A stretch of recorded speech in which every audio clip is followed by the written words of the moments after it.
Detrás del juego. Detrás del juego. Un podcast original de Radio Pauta 100.5. En este capítulo de Detrás del Juego haremos un alto con los vaivenes de la industria del fútbol, cuyas crisis hemos estado abordando de diferentes ángulos. Hoy centraremos la mirada en una disciplina deportiva que en los últimos años ha experimentado un explosivo interés, especialmente en las nuevas generaciones. Hablaremos de la Fórmula 1, la máxima categoría del automovilismo deportivo, que esta temporada ha vivido uno de los campeonatos más apasionantes del último tiempo. ¿Será que una famosa serie de Netflix ha provocado que un público nuevo se haya sumado a la pasión por las tuercas? ¿Qué cambios se han introducido en la competencia para que de pronto las redes sociales comenzaron a explotar con cada carrera?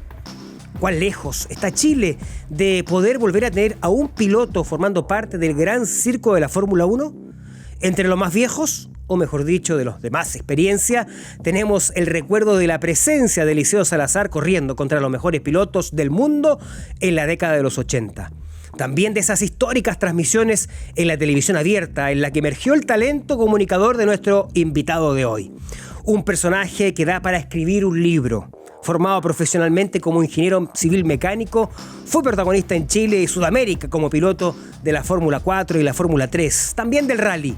Productor de grandes eventos y ferias, además de representante de importantes marcas en el país. Tuvo también un menos conocido paso como dirigente del Club de sus Amores, del Audax italiano.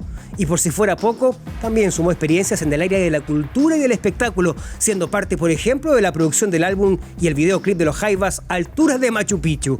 Profesor universitario, columnista del Mercurio y comentarista de Motorsport en Radio Bio Bio, ha seguido permanentemente ligado a los medios de comunicación. Durante casi 10 años compartí con él en las transmisiones de la Fórmula 1 en Chilevisión y hoy es un placer poder tenerlo aquí para una conversación en profundidad. Bienvenido a Detrás del Juego, estimadísimo amigo Alejandro Schmauk.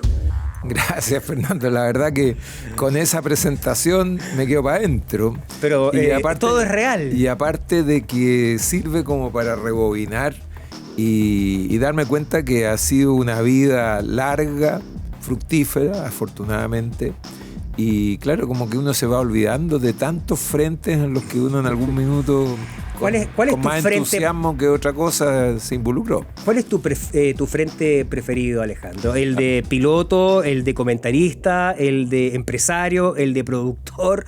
Hay un montón, de comunicador. Yo diría de que a lo que estoy dedicado en los últimos años, que es al ejercicio de la ingeniería dura y pura, digamos, me ha llenado de satisfacción. O sea, yo siempre me encantó la ingeniería, pero nunca me concentré en solo temas de ingeniería, y los últimos años he estado en eso y ha sido muy satisfactorio. Y ratifica de que cuando hice una elección hace ya muchos años de para dónde iba a enfocar mi vida, no me equivoqué tanto. Dejar un poquito de lado los medios porque estabas muy involucrado. Claro, lo que pasa es que lo de los medios salió un poco como consecuencia de acercarme por el tema del motorsport. Y al final, a esa edad además, los medios en ese tiempo tenían además una fuerza que no tienen hoy en día, especialmente la televisión. Entonces involucrarse en ese mundo soltero y demás era muy atractivo, pero es parte de los checks que uno hizo en la vida. Sí. Vamos a partir por lo general, después quiero entrar por supuesto en una conversación para aprender de esta fantástica experiencia de vida que tú tienes y acumulas, Alejandro. Partir por lo que está pasando con la Fórmula 1. ¿Te ha gustado esta temporada que ya terminó con Verstappen ganando, con la irrupción de un piloto argentino como Colapinto, que ha generado tanta controversia, si fue sobredimensionado o no? ¿Cómo estás observando, como ya aficionado, bien experto, por supuesto, lo que ha pasado con la Fórmula 1? Bueno, yo pienso que hay dos ángulos para mirar esto. Por una parte, el ángulo deportivo, comunicacional, donde definitivamente el salto que ha habido en los últimos años es impresionante. Y creo que se juntan dos factores. Uno, lo que mencionaba, un programa de reality, por decirlo de alguna manera, en Netflix, Exacto. que ha acercado al gran público al backstage de la Fórmula 1 y todos los pormenores, y ha transformado a los pilotos en figuras mucho más allá de si manejan bien o manejan mal. Eso por una parte. Y por otra parte creo que eso ha coincidido, una cosa es consecuencia de lo otro, en el cambio de mando en el control de la Fórmula 1. La Fórmula 1 creció de la mano de un personaje notable que todavía está vivo, que es Bernie Ecclestone.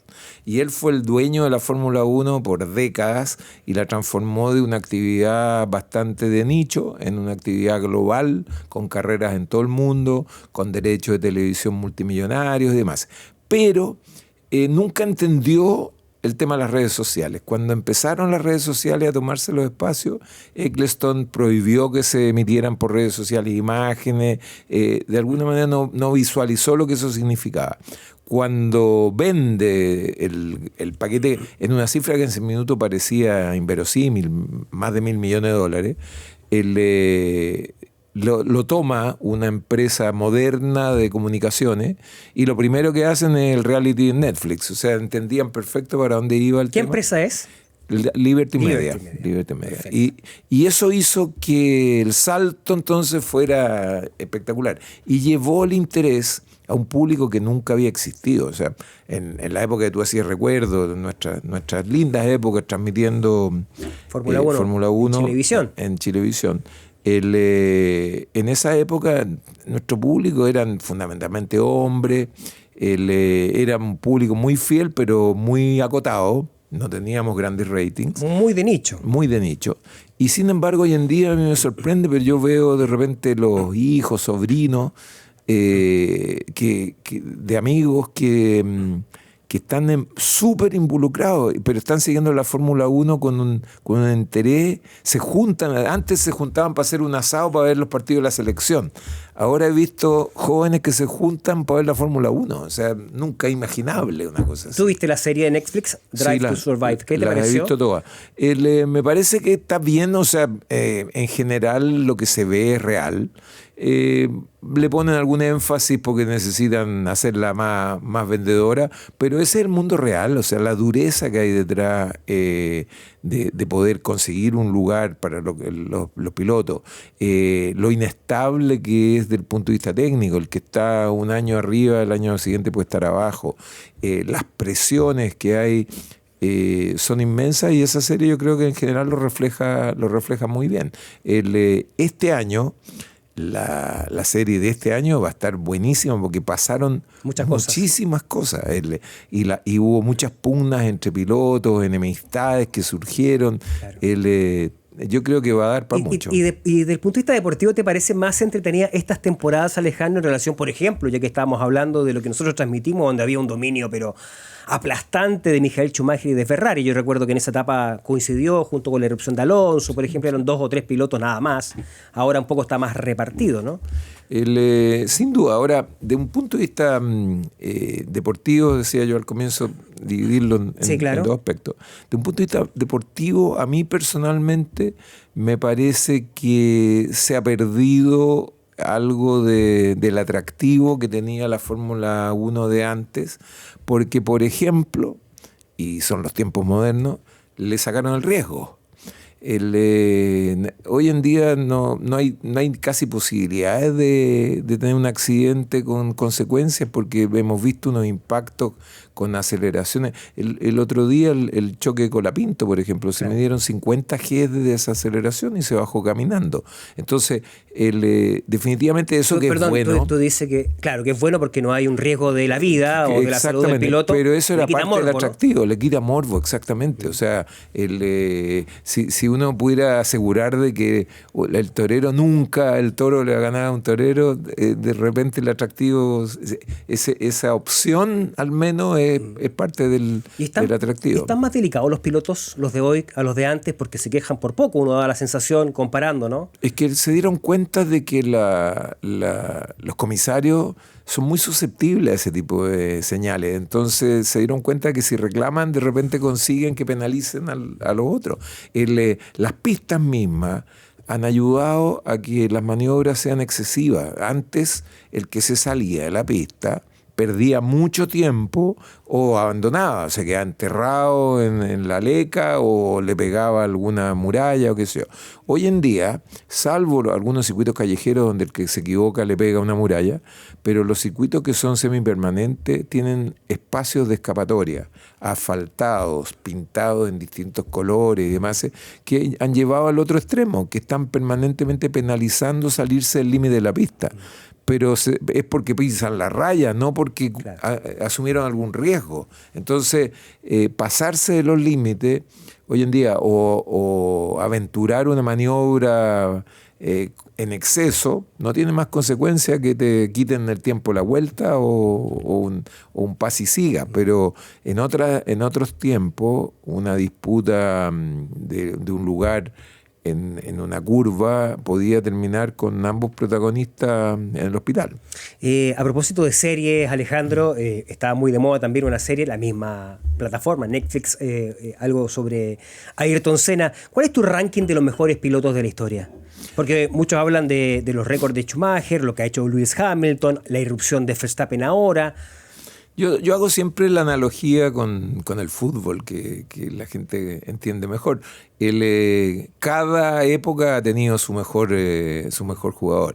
Y si uno pusiera a Di Stéfano en el fútbol de hoy, a lo mejor no vería la pelota. El mismo Pelé, con la marcación que hay hoy en día, a lo mejor no habría lucido como lució. Pero cada uno es el mejor de su época. Y en el automovilismo un poco lo mismo. Está Fangio en una época, después hay un escocés que se llama Jim Clark, que fue genial en su época, después otro escocés, Jackie Stewart, por ejemplo, también fue genial en su época, y después ya vienen los que son un poco más conocidos, terminando con el periodo de Niki Lauda, el periodo de Schumacher, el periodo de Lewis Hamilton, y ahora estamos viviendo el periodo de Max Verstappen. ¿Pero no tienes un gusto específico por alguno, una debilidad? A mí bueno, y me salté el periodo de Senna, perdón, pero lo dejé afuera. Claro, un partí periodo con él. súper importante. A mí personalmente me gustaron siempre los pilotos que le ponían valor agregado, o sea, no solamente manejaban a punta de talento, sino que además eran capaces de ir pensando arriba del auto, eran capaces de enfocar el equipo en un objetivo. Y en ese sentido, por ejemplo, en su minuto, Niki Lauda era un tremendo piloto. El mismo Schumacher después fue también un piloto súper importante porque transformó a Ferrari, que daba botes, en un equipo absolutamente ganador. Ahí la presencia del piloto sin duda que influye. En cambio Senna probablemente era más fruto de un talento y es un poco lo que pasa ahora con Verstappen. Verstappen tiene un buen equipo atrás, pero es su talento el que hace la diferencia. Yo no veo que él sea capaz de empujar al equipo en alguna dirección u otra. Evidentemente que es un tema controversial. ¿Y cómo ves la irrupción del argentino Franco Colapinto? ¿Es exagerado lo que vemos en redes sociales, en la prensa argentina sobre todo, o latina? Porque siempre uno está celebrando la llegada de pilotos de América Latina, ¿no? a la máxima categoría del automovilismo. Yo creo que Colapinto, con lo que hizo en 2 o 3 carreras al comienzo, mostró de que es un piloto de excepción con un gran talento. Después lamentablemente se desinfló un poco y eso es probable que haga que este año no tenga equipo. Sí va a tener un equipo para el 26 seguramente, porque van a hacer el espacio.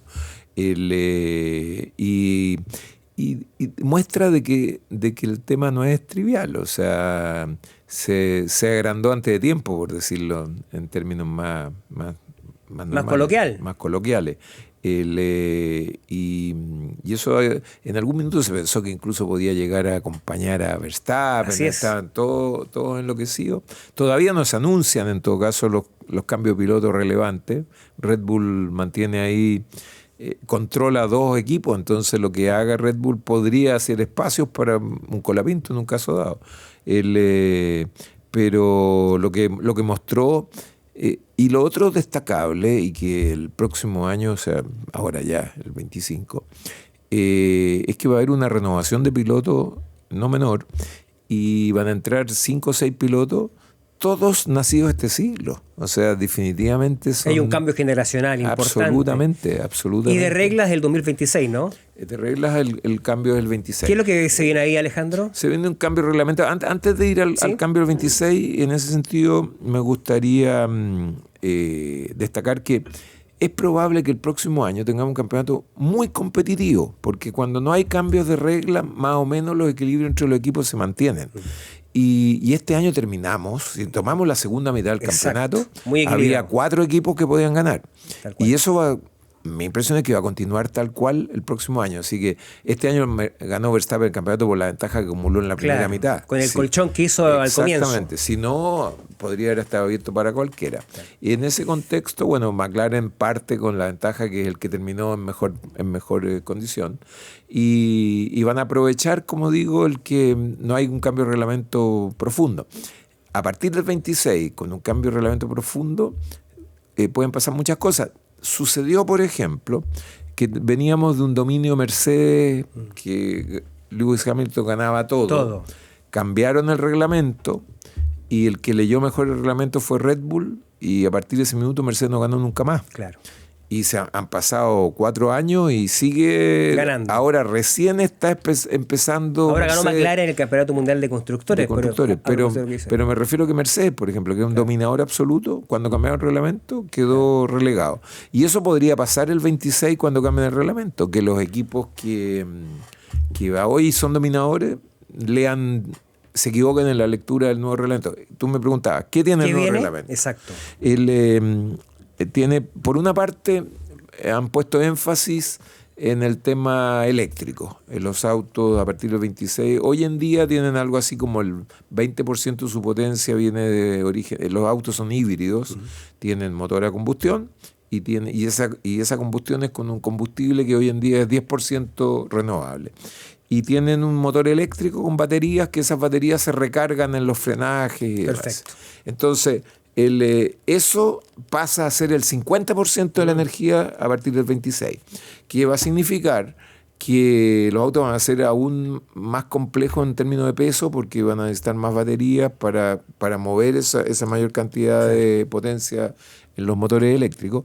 Y por otra parte, el combustible de la parte de motor a combustión va a ser 100% renovable, buscando un poco mostrarse más amigable con el medio ambiente y demás. Yo y mucha gente... ¿Eres más romántico en ese sentido, más conservador? O sea, yo pienso de que es la típica hipocresía del sistema, porque están preocupados por lo que emiten 20 autos durante 2 horas de una carrera, y resulta de que entre carreras vuelan 20 aviones jumbo para llevarlos de un lugar a otro al mundo, y vuelan 50 jets privados en que van los pilotos y demás. Entonces, ¿de qué balance ambiental estamos hablando? Claro. A lo mejor sería mucho más válido haber conservado algunos elementos de la Fórmula 1 que la volvían atractiva, como por ejemplo el ruido. Tú dices, siempre me corregiste. Que la música, exactamente. Bueno, la música de los motores a 15.000 revoluciones se perdió. Los autos de ahora no tienen ruido, son motores apagados, y eso, por ejemplo, hace que el espectáculo sea menos dramático. Es como un concierto de rock en que los equipos se pongan a mitad de volumen, no, aunque se toque maravilloso. Te cuesta adaptarte a ese cambio. Claro, generar la atmósfera necesaria. Entonces, probablemente por seguir el derrotero de la industria, la Fórmula 1 mostrarse alineado con la industria, va perdiendo como espectáculo. O sea, al final cada vez hay menos vínculo con la industria del automóvil. En algunas épocas, hace muchos años, efectivamente se probaban tecnologías que después se aplicaban a los autos de calle, pero hace ya un rato largo que si hay alguna conexión es al revés. O sea, la Fórmula 1 aprovecha desarrollos electrónicos y demás que se financian desde la industria, no serían sostenibles desde el punto de vista de los equipos de Fórmula 1. Alejandro, ¿cuál es tu mirada respecto de la posibilidad de que se vuelva a repetir en la historia la presencia de un piloto chileno en la Fórmula 1? ¿Cuán difícil es llegar ahí? A ver, primero hay que tener a alguien que tenga la capacidad. la opción de mostrarse, de tener los puntos de superlicencia y demás. O sea, el caso de Colapinto. Colapinto venía haciendo las cosas bien, pero ya hace un rato largo. Había ganado en todas las categorías en las que había estado. Había ganado en Fórmula 2 este año. Le dieron la oportunidad de probar un Fórmula 1 en Silverstone y los deslumbró en lo que pudieron ver los ingenieros. O sea, de repente los que estaban mirando no se impresionaron tanto porque hizo un tiempo del montón, pero los ingenieros del equipo que sabían de que estaba con neumáticos gastados, que estaba con el estanque lleno de combustible, o que está, todas las variables que hay, Claro. comparan con el tiempo que hizo y comparan esos tiempos con los que ellos tenían en sus registros de otros pilotos del equipo, y ellos sí quedaron impresionados. Por eso que cuando hubo la opción de subirlo, nadie puso en cuestión, porque los había... Lo mismo que pasó con un piloto que también debuta, que tiene 19 años, que se llama Antonelli, italiano, que se llama Kimi Antonelli, por Kimi Raikkonen. Papá era fanático de Ferrari. Y ese muchachito se subió por primera vez al auto en el Gran Premio de Italia en las pruebas previas, dio 6 vueltas y se estrelló. Uno diría, se acabó su opción. Se acabó la carrera de la Fórmula 1. O por lo menos por ahora.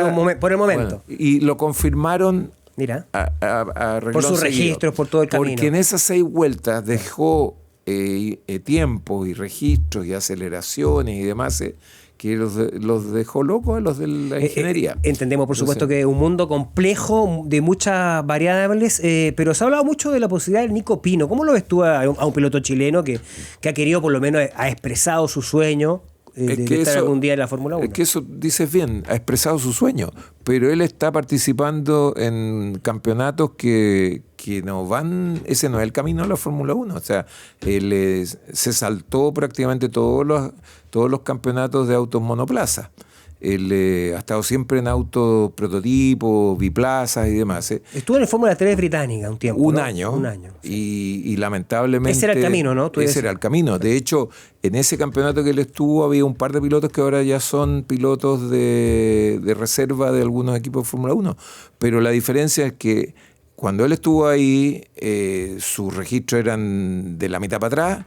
Y los que están hoy en día eran los que ganaban en ese campeonato. O sea, definitivamente, si no te muestras donde tienes que mostrarte, el camino es muy complejo. Y aparte el talento... Y no juntas puntos, además, de otro tema, que hay una superlicencia. La superlicencia. Y los puntos de la superlicencia se juntan en categorías de fórmula, no en categorías de carrozado. Entonces, yo pienso de que puede ser una intención, pero que no tiene mucho asidero en la realidad porque está participando en campeonatos que no apuntan a la Fórmula 1. Estás escuchando un podcast original de Radio Pauta, 100.5. Bueno, para él fue un problema el tema del financiamiento, que es un inconveniente permanente de los deportistas chilenos. Que a lo mejor hay otro piloto afuera que lo está haciendo muy bien, que es Benjamín Ide, y él tiene muy claro a dónde apunta. Claro. Si el tema es que pretender llegar a algo y irse por el camino equivocado no llega a donde uno quiere llegar.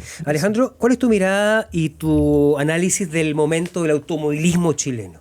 Hubo un tiempo en que yo recuerdo históricas transmisiones de la Fórmula 4, la Fórmula 3, en las Vizcachas había una actividad permanente. Ahora está Codegua, hay actividad, por cierto, pero ¿cómo ves tú el desarrollo? Da la sensación desde afuera de que como que se estancó definitivamente el desarrollo del automovilismo deportivo en Chile. Peor que estancado. Yo creo que el automovilismo de pista no existe. De pista estamos hablando, no del rally, porque el rally sí ha tenido... Y también el rally se ha ido complicando, cada vez hay menos participantes. En la última fecha del Rally Nacional lo hicieron en Osorno y había, no sé, 5 o 6 autos del campeonato nacional y el resto eran del regional. Porque se pone caro.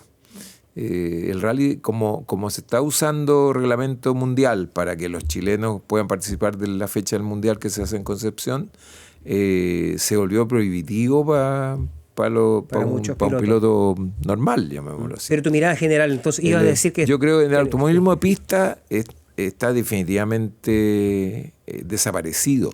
Hay algunas categorías de subgrupos de gente que se reúne con algunos reglamentos específicos. Hay una categoría, por ejemplo, de autos Porsche, que corren entre amigos y que se entretienen montones, pero que ni siquiera les interesa de que sus carreras sean transmitidas o que vaya al público. Es una actividad privada, como quien se junta a jugar, ¿Pero qué pasó? tenis. ¿Por qué dimos ese paso hacia atrás tan Bueno, de partida la falta de escenario, porque durante mucho tiempo no tuvimos escenario. El único escenario válido que existía estaba en Temuco y sabemos lo que es el centralismo en Chile. Y cuando se construyó Codegua, que alentaba la esperanza de que eso ayudara a que volviera a crecer el automovilismo en pista, Codegua funcionando como escenario de carrera duró muy poco. Codegua hoy en día tiene serias restricciones de uso y yo diría que no se pueden hacer carreras propiamente tal por el tema de polución ambiental, los vecinos que los tienen tapados de demandas de ruido y demás, entonces no hay dónde practicarlo. Lo otro es que se ha puesto carísimo, la tecnología ha hecho que se ponga muy caro. El interés, por otra parte, de los auspiciadores y demás, hay otras maneras de comunicar. O sea, es cosa de ver las pautas publicitarias hoy en día. Un alto porcentaje está invertido directo en redes sociales. O sea, ni siquiera... O sea, es difícil levantar financiamiento para un deporte que es caro. En alguna época uno levantaba auspicios porque le prometías al auspiciador que iba a haber una transmisión en televisión abierta y entonces su marca se iba a ver algún rato y que podía hacer la opción de que salieras en una foto en el Mercurio. Hoy en día eso no existe, y si sales en una foto en el Mercurio tampoco tiene el valor que tenía hace 20 años atrás. Claro. Porque ¿quién lee los diarios hoy en día? A propósito de los diarios, de los medios, ¿cómo fue tu conexión con los medios de comunicación? ¿Cómo entraste a ese mundo y cómo desarrollaste una carrera también paralela muy, muy interesante, Alejandro? Yo pienso de que hay un dicho antiguo que dice que en el país de los ciegos el tuerto es rey. No, pero ¿cómo? Entonces, nadie sabía nada de este tema. Ya. Y yo algo sabía. Entonces empecé a colaborar en el Mercurio, por ejemplo, en esos años. ¿En qué año estamos hablando? Estamos hablando del 78, 79. ¿Tú eras piloto todavía? Sí, estaba participando, pero además estábamos en esa etapa de que Eliseo Salazar se empezó a ir a correr a Europa, la Fórmula 3 europea y demás, y entonces empezamos a comunicar acá. Y en televisión propiamente tal, yo empecé a ir al canal. ¿A la Televisión Nacional de Chile? A Televisión Nacional.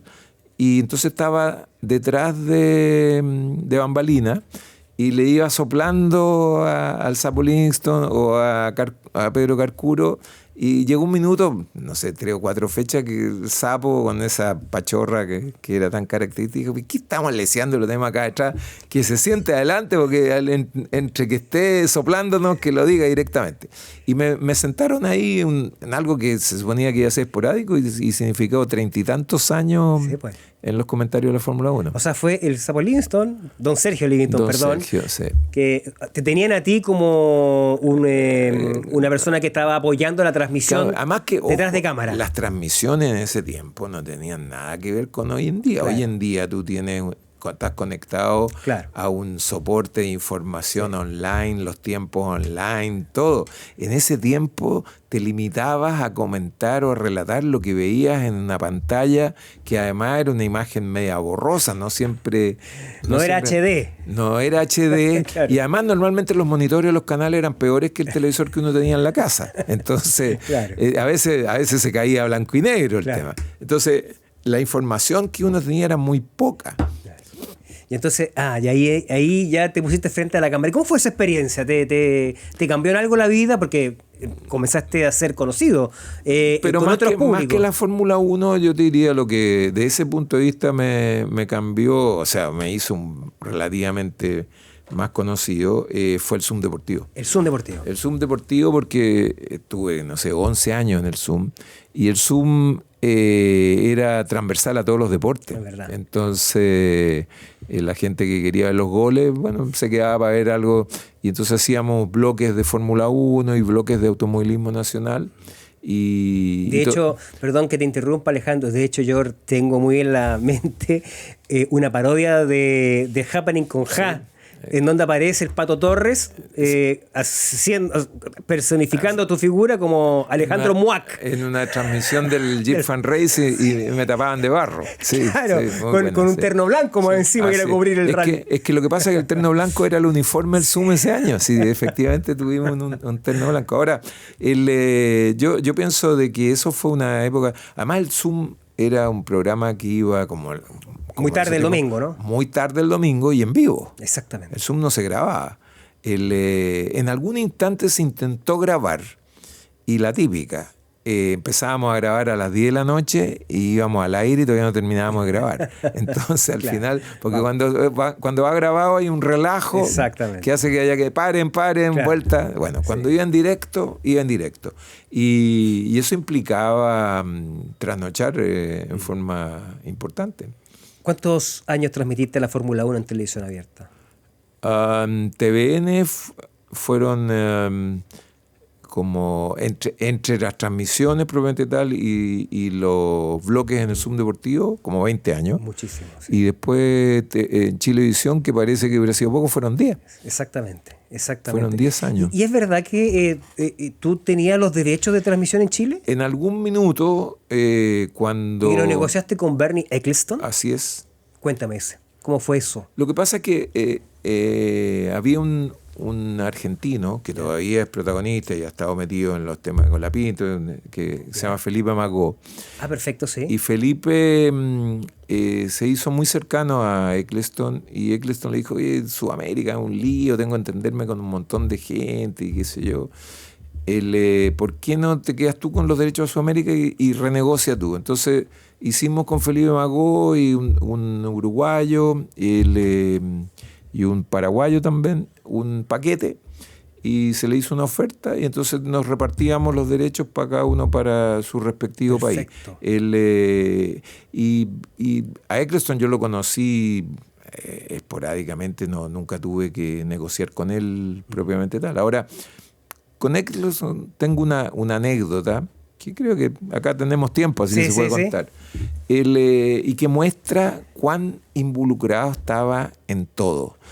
Cuando ya Ecclestone era el gurú de la Fórmula 1 y nadie se atrevía, ni siquiera a dirigirle la palabra y demás, en un Gran Premio de Argentina, que habíamos ido con una cámara de televisión nacional, justo me lo encuentro en un pasillo. Venía caminando solo y yo iba caminando en sentido contrario. Yo dije, ¿esta es la mía? Me lo mandó el señor. Y entonces me acerqué y le dije, disculpe, señor Ecclestone, soy fulano de tal, de Chile, nosotros tenemos los derechos de las transmisiones de hace muchos años, todo el cuento. Y quería pedirle, por favor, nosotros teníamos los derechos para emitir la señal del satélite, para nada más. Entonces le dije, esta es la carrera que nos queda más cercana. Yo le quería pedir si usted sería tan amable de autorizarme a entrar una cámara para el día viernes, o sea, debe haber sido el jueves en la tarde, para mañana, que son los entrenamientos y demás, para grabar backstage de la carrera para que yo lo use durante el año en las transmisiones en la previa. Ya me dijo, habla con, no me acuerdo, Giovanni, que era un italiano que estaba a cargo. Habla con Giovanni y siguió caminando. Yo dije, la típica de todos estos personajes. No se va a acordar. Se sacan de encima al cachete. Bueno, no pasaron 10 minutos y se me acerca Giovanni y me dice, ¿qué hiciste con el jefe? Porque nadie se atrevía a pedirle nada. ¿Por qué le digo yo? Porque me dio instrucciones de entregarte un sticker para la cámara para hoy día. Y me pasó un sticker para la cámara. Así que por eso te digo, ¿cómo estaban los detalles? Sí, pues. ¿Cómo estaban los detalles? O sea, en todo. En todo. Sí. Y tu acuerdo con... o sea, tú eras el dueño de los derechos y llegabas a un acuerdo a su vez con los canales de televisión. Sí, exactamente. Y ahí compartían, obviamente, los ingresos publicitarios. Exactamente. En el fondo, el tema es que les costaba mucho a las áreas comerciales comercializar la Fórmula 1. Y yo tenía algunos algunos vínculos con la industria y demás que me permitían levantar algunos auspiciadores que permitían financiarlo. Claro. O sea, Y eso se acabó cuando la irrupción del cable, ¿no? eso se acabó con el cable, exactamente, porque se acabaron los derechos para televisión abierta. Yo recuerdo que convivimos un tiempo en que no podíamos transmitir en directo, teníamos que hacerlo con un desfase de una hora, me acuerdo, más o menos. Exactamente. Que era con una exigencia que ponía pero en el fondo nos venía bien, porque teníamos muy mejor temprano, horario. exactamente. Teníamos mejor horario. Sí. Oye, Alejandro, ha estado muy entretenida la conversación en relación con la Fórmula 1, pero quería también aprovechar tu presencia acá para conversar de otras facetas que más o menos desconocidas por el público. La gente que te tiene mucho cariño, que ha seguido tu carrera como piloto, como productor. Seguramente se sorprendió cuando yo leía que fuiste, además, por ahí tuviste un paso como dirigente del Audax italiano, ¿no? Efectivamente, o sea, el paso fue como dirigente un periodo, pero la pasión tana es de siempre. Desde que tengo hincha memoria. del Audax italiano. Desde que tengo memoria. Ya. Y fuiste dirigente del Audax. Además, sí. Y además, vinculé a Audax con la Fórmula 1. ¿Por qué? Porque estando en segunda división, yo conocí en la Fórmula 1 al encargado de marketing de Parmalat, que en ese tiempo era un... El Parma, del Parma Italia tenía la publicidad, recuerdo, bueno, Parmalat. Es que Parmalat era el dueño del Parma, era Perfecto. el dueño del Palmeiras en Brasil, qué sé yo. Estaba muy involucrado y Parmalat era un auspiciador de Fórmula 1 súper importante. O sea, fue auspiciador de Piqué cuando ganó 2 campeonatos del mundo y era el auspiciador personal de Niki Lauda, o sea, bueno... Y entonces conversando, sale que él también tenía a su cargo la distribución de recursos para auspiciar equipos, y nosotros auspiciamos equipos vinculados con Italia. Entonces el Palmeiras, por ejemplo, en Brasil. Claro, la colonia italiana. El equipo de la colonia italiana. Exacto. ¿Okay? Entonces yo dije, pero estupendo, porque yo tengo un equipo en Chile que es de la colonia italiana. Un poco bromeando, estamos en segunda, qué sé yo, me interesa. Bien. Bueno, y empezamos a conversar y terminaron auspiciando en segunda división al Audax con Parmalat, que era una cosa inverosímil, sí. porque además mandaron un equipamiento de un estándar europeo cuando acá las camisetas eran de lona.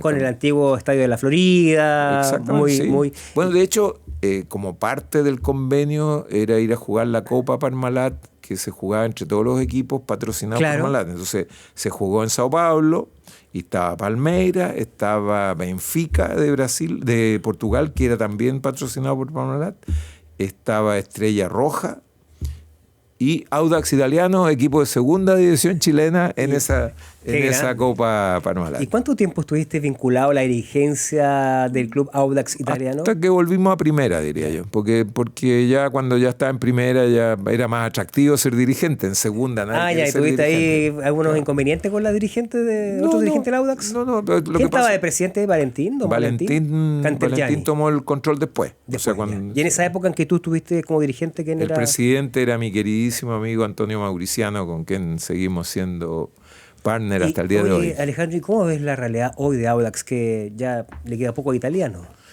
Sí. Audax es uno más de los N equipos que no tienen domicilio conocido, que nadie se sabe quién son, y que de alguna manera han ido alejando a los hinchas más duros de seguir el equipo. De hecho, todo el trabajo que se hizo para vincularse con la comunidad de la Florida, con el municipio, el uso del estadio Bicentenario, se ha debilitado esa relación. Estuvo mucho tiempo sin jugarse más.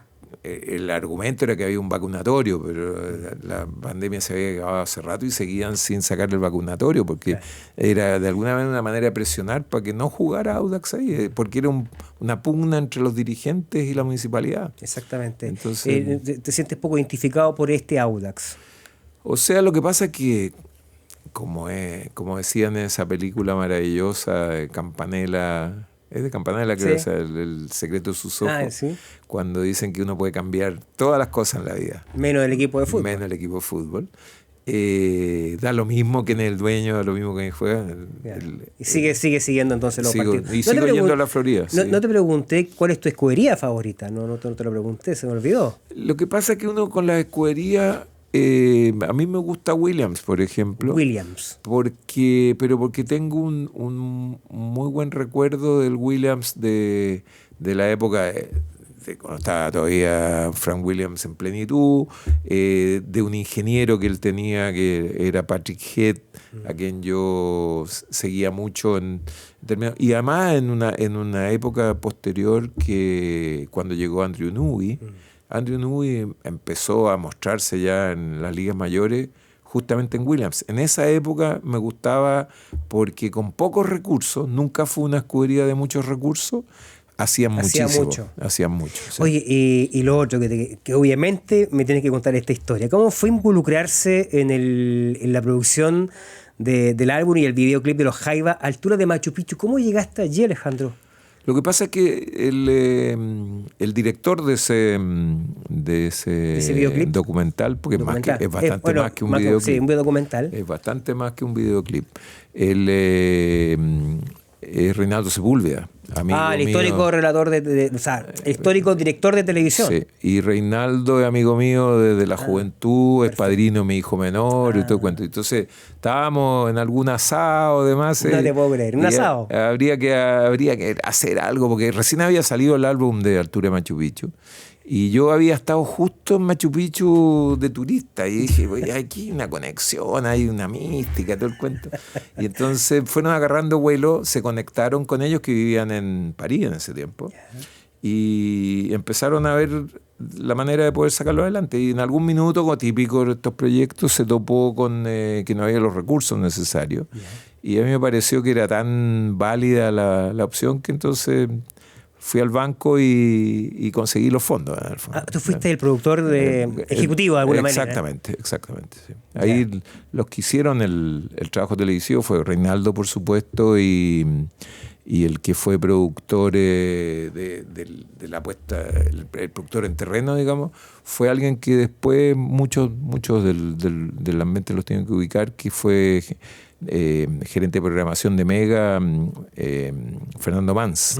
Sí, claro. Fernando fue el productor ¿Y a quién se le ocurrió subir el piano y cómo lo hicieron?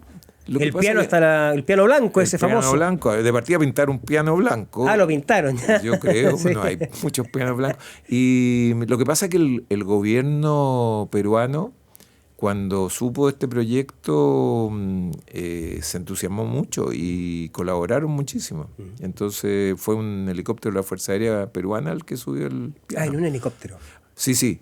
Y lo otro que lamentablemente se hizo contra el tiempo, porque los equipos que se llevaron eran del Canal 13, a cambio de que el estreno del documental iba a ser en Canal 13, pero hubo algunas presiones de tipo político, o sea, pongámonos en el contexto, estamos hablando del año 81, 82, perfecto, en que los Jaivas no eran precisamente los más queridos. Institucionalmente hablando, dices tú. Exactamente. Claro, por el gobierno de turno. Entonces como que empezó a haber presiones y demás, y el canal apremió de que los equipos tenían que estar de vuelta en una cierta fecha. Y justo llovió en Machu Picchu algunos días de la grabación, que se perdieron esos días y terminó grabándose lo que se pudo.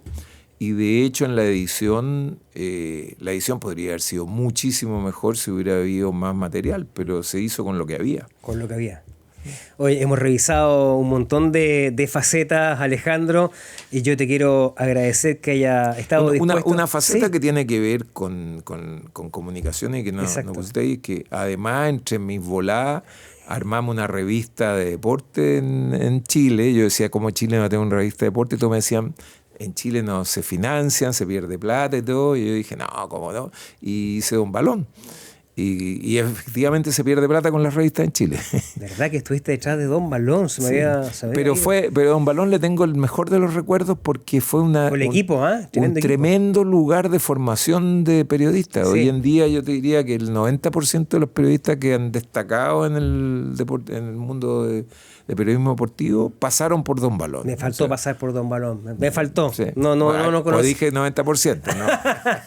Se me había olvidado en todo caso. Extraordinaria la experiencia, toda esta carrera, este camino por la vida del deporte, por la vida de las comunicaciones, de la producción, también de las iniciativas empresariales, ¿no es cierto? Realmente era una obligación, creo, tener en este programa a un amigo, en este caso que es Alejandro Schmau. Yo he aprendido mucho de ti, Alejandro, quiero decirte.